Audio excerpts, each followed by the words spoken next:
খাবারের বিষয় বলতে গেলে আমি বলবো আমি খুবই খাদ্যরসিক। খাদ্যরসিক? হ্যাঁ, আমি খেতে খুব ভালোবাসি। তাই শুটিংয়ের সময় না খেলেও যখনই আমি বিরতি পাই আমি প্রচুর খাই।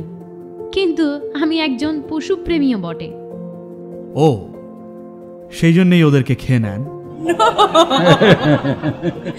না, সেটা নয়। যখন আমি এইরকম কোনো ঘটনা দেখি। না, লোকে বলে আমি খেতে ভালোবাসি, আমি পশুদেরও ভালোবাসি, তাই আমি পশুদের খেয়ে ফেলি।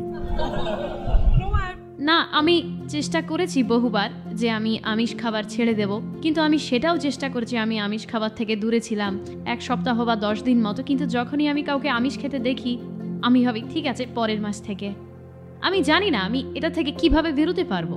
অবশ্যই যেমন আমারও বাড়িতে 2টো পোষ্য জন্তু রয়েছে এবং আমি জানি না মানে আপনার কি মতামত এই বিষয়ে, মানে এই আমিষ খাওয়া বা না খাওয়ার বিষয়ে?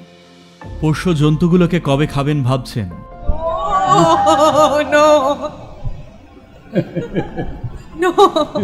ওরা আমার শিশুর মতো। সবাই এটাই বলে। আমি এইরকম মানুষও দেখেছি যারা মুরগির সাথে মিষ্টি করে কথা বলে আর পরের সপ্তাহেই তাদের খেয়ে নেয়।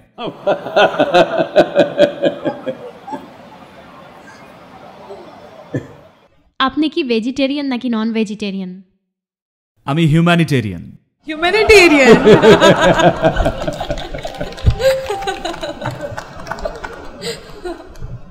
দেখুন, আজকে আমাদের কাছে যথেষ্ট তথ্য প্রমাণ রয়েছে যা দর্শায় গাছেরা অন্যান্য প্রাণীদের মতোই সমান সংবেদনশীল। তো আপনি একটা গাছই খান বা একটা প্রাণী খান বা অন্য কিছু, তাহলেও সেটা হিংসাত্মকই। পার্থক্য একটাই, তারা চিৎকার করে না। তারা চিৎকার করে কিন্তু আপনি শুনতে পান না, এটাই যা। অনেক প্রমাণ রয়েছে যা দর্শায় যে তারা চিৎকার করে। এটাকে রেকর্ড করা হয়েছে এইভাবে যে যদি যেমন ধরুন একটা পশু এলো, দেখুন গাছেদের মধ্যে ধরা যাক এইখানে 1000 বা 10,000টা গাছ আছে। ধরা যাক একটা হাতি এসে সেই গাছের পাতাগুলো খেতে শুরু করল। সঙ্গে সঙ্গে ওই গাছটি একই প্রজাতির সমস্ত গাছেদের কাছে খবর ছড়িয়ে দেয় যে তাকে কিছু একটা খাচ্ছে। আমি জানি না প্রাণীটা যে হাতি তারা সেটা চিনতে পারে কিনা, কিন্তু কিভাবে খাওয়া হচ্ছে সেটা বুঝতে পারে। এবং কয়েক মিনিটের মধ্যেই যদি সেই হাতিটি অন্যান্য গাছেদের দিকেও যায়, বাকি গাছেরা ততক্ষণে তাদের পাতায় কিছুটা পরিমাণ বিষাক্ত পদার্থ উৎপন্ন করে ফেলে। যখন হাতিটি সেটা খাওয়ার চেষ্টা করে তখন তার সেটা তেতো লাগবে আর বিষাক্ত বলে সেটা সে ছোঁবে না। তো তাদের নিজেদের মধ্যে এতটা সংবেদনশীলতা আছে। তো আপনি একটা ফল পেড়েই খান বা শাকসবজি বা একটা পশুই কেটে খান, সবকটাই নিষ্ঠুর।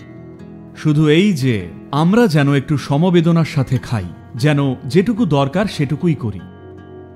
আপনার এই খাদ্যরসিক হওয়ার ভাবনাটা ত্যাগ করা উচিত। আমরা সবাই খাই, খাবার খেতেই হবে, নয়তো এইটার প্রতি নিষ্ঠুরতা হয়ে যাবে। কিন্তু খাদ্যকে নিজের পরিচয়ের খোরাক করা সেটা ঠিক নয়, কারণ সেটার মানে আমরা অতিরিক্ত করে ফেলব। আমরা শুধু পুষ্টির কথা ভাবব না। নিজেদের পরিপুষ্ট করার অধিকার আমাদের আছে।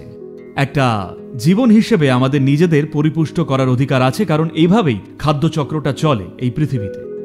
কিন্তু শুধু খাদ্যরসিকতার জন্যে ইচ্ছাকৃতভাবে অন্যের জীবন নেওয়ার অধিকার আমাদের নেই। আমাদের কোনো অধিকার নেই। আমাদের এই জীবনকে পরিপুষ্ট করার সমস্ত অধিকার আছে, কিন্তু অন্যের জীবন কেড়ে মজা করার অধিকার নেই। তাই নিজেকে খাদ্যরসিক বলবেন না, কারণ আপনার পরিচয় কখনোই খাবার হওয়া উচিত নয়। বেঁচে থাকার জন্যে, পুষ্টির জন্যে আমরা যখন যাই পাবো তাই খাবো। Thank you, Sadhguru.